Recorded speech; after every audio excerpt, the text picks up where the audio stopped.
Biografía de Santo Tomás Moro. Santo Tomás Moro nació en Londres el 1478. Estudió en Oxford y en Londres. Fue un gran humanista, amigo de Erasmo y de Luis Vives.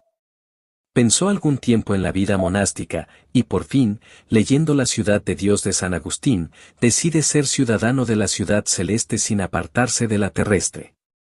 La vida de Pico de la Mirandola influyó mucho en su vocación. Contrajo matrimonio con Juana, y tuvieron 4 hijos, pero al poco tiempo queda viudo, contrayendo segundas nupcias con Alicia. El santo supo compaginar una vida interior profunda con una escrupulosidad en sus obligaciones profesionales. Como pionero en la promoción de los laicos, se enfrenta a los problemas de su tiempo con criterios cristianos. Demuestra con su ejemplo el valor de la obra bien hecha.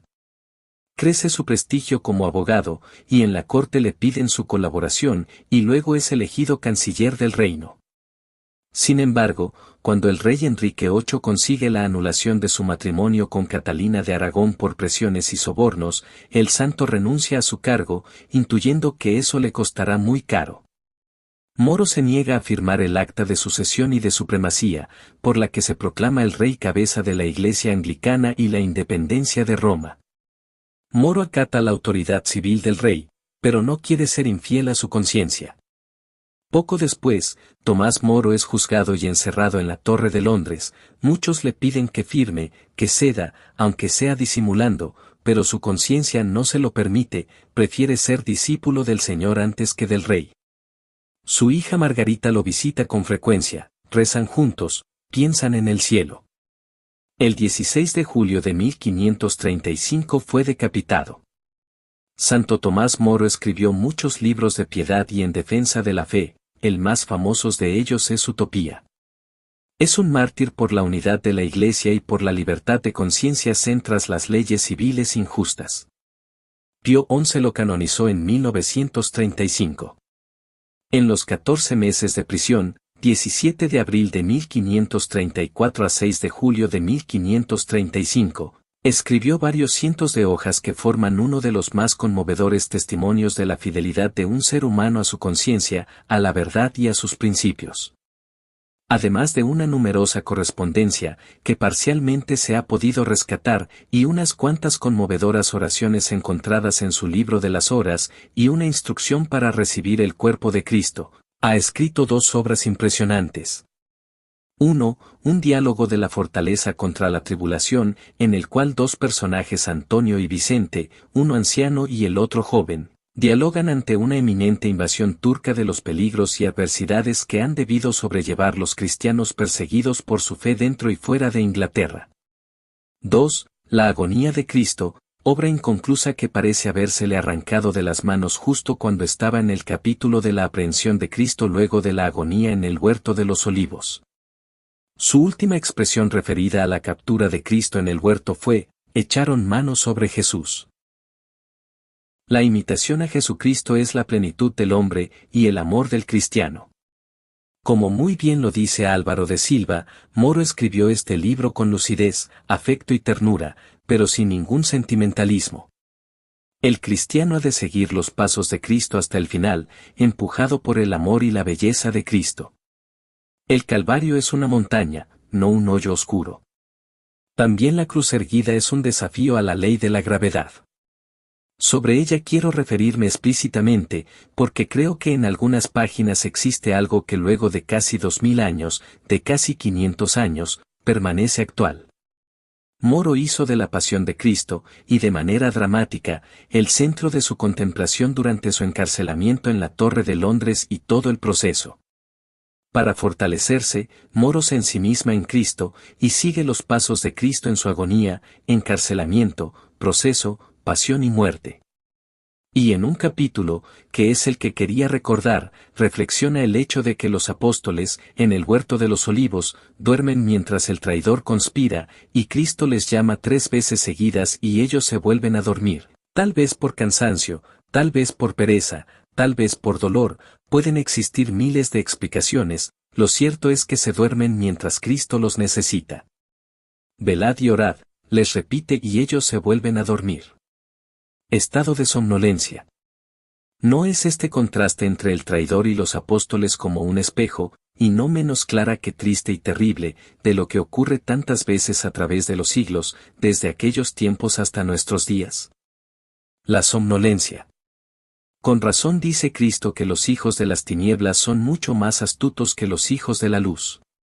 Y nosotros, estamos despiertos mientras otros maquinan, estamos despiertos en nuestras universidades fomentando una cultura de la vida humanizadora, mientras otras universidades pueden estar produciendo tesis deshumanizante. Estamos despiertos mientras nuestras leyes atentan contra la vida y la dignidad humana, estamos despiertos mientras crean nuevos términos y manipulan conceptos y el lenguaje, legisladores, filósofos, educadores, periodistas, estudiantes, juristas, jueces, médicos, pastores, intelectuales, religiosos, hombres de gobierno, padres de familia, familias enteras, pueblo amante de lo verdadero, ¿estamos acaso despiertos? En todos sus últimos escritos se puede notar que Tomás Moro está prácticamente solo. Si no fuera por la comprensión incluso forzada de su hija Margaret estaría completamente solo. Pero solo en el convencimiento de su participación en la verdad y la certeza de la comunión en esa verdad con todos los santos. El ex canciller es un hombre solo, pero ¿no es la libertad original y auténtica precisamente estar solo el hombre delante de su Dios? No se encuentra en los escritos de Moro ningún fenómeno que ocurrió a otros santos como apariciones, voces celestiales, milagros ni arrebatos místicos. Moro persevera anclado firmemente en la claridad de su conciencia cristiana frente a todo lo que tiene por delante. Solo cuenta con su fe y su razón, su libertad anclada en el amor a Cristo y a la Iglesia. Ha formado su conciencia durante largo tiempo. Con estudio y reflexión.